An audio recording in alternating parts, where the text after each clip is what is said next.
let me introduce John Barto, and John will tell his story. He was the former vice president of Ansonia Brass and Company, which provided so many working families with their ability to be a part of the middle class, to be able to raise their kids, their families, get them to school, give them the education they needed, buy their home, buy their car, etc. And this place is vacant today. John? Thank you.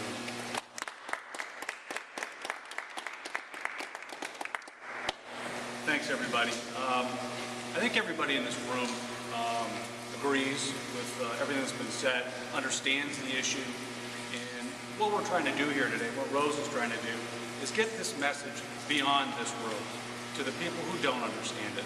And so what I'd like to do is share my story in hopes that that will strike a chord and make people start to realize beyond Connecticut, in the United States, what we're really facing here. It's been long understood that currency manipulation is the driving force behind the jobs exiting this country, and it hasn't changed. That's the issue. And we talk about how NAFTA, CAFTA, and most recently the Chorus FTA is going to change things and bring jobs to this country and help our manufacturing. It has done nothing short of the exact opposite. I'm living, breathing proof. The last time Rosa and I were together here on this campus, this was a vibrant company. There were 300 people plus working here. We serviced OEMs, thousands across the country. We serviced the United States Navy with our Waterbury tube mill.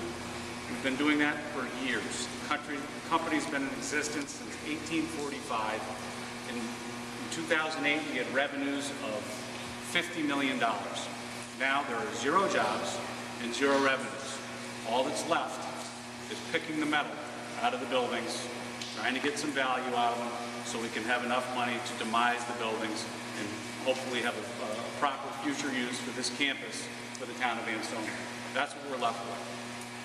Hundreds upon hundreds of employees have worked, thousands have worked here through time. In fact, in my travels, whenever I am out and about in the country, when I was working for Ansonia Copper and Brass, I talked to somebody on an airplane.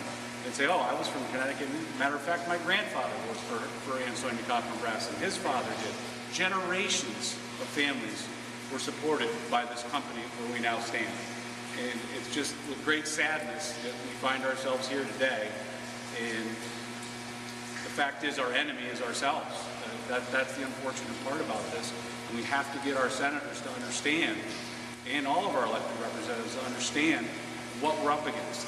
It is currency manipulation. I don't for a second think that when we need to take legislation, or in this case a free trade agreement, and work on it in a back room where our elected officials cannot see it, that squashes democracy, and it also reeks of impropriety. What is going on here that we can't see this? Why do we have a Congress? To represent constituents like ourselves who find ourselves at a complete and total loss as we watch our government trade away our businesses' rights and with it our jobs. And so that's my story, and it's not a pretty one. And I'm glad to see how we've all mobilized here. We've had quite a group of folks that we've been working on this issue for a lot of months now, and Rosa has been tireless with her efforts. And I'm just pleased that we can all be here to support her in hopes that we can get everyone's ear beyond this room and help them understand what it is that we're trying to achieve. And thank you so much, Thank Rosa. you, John. Thank you.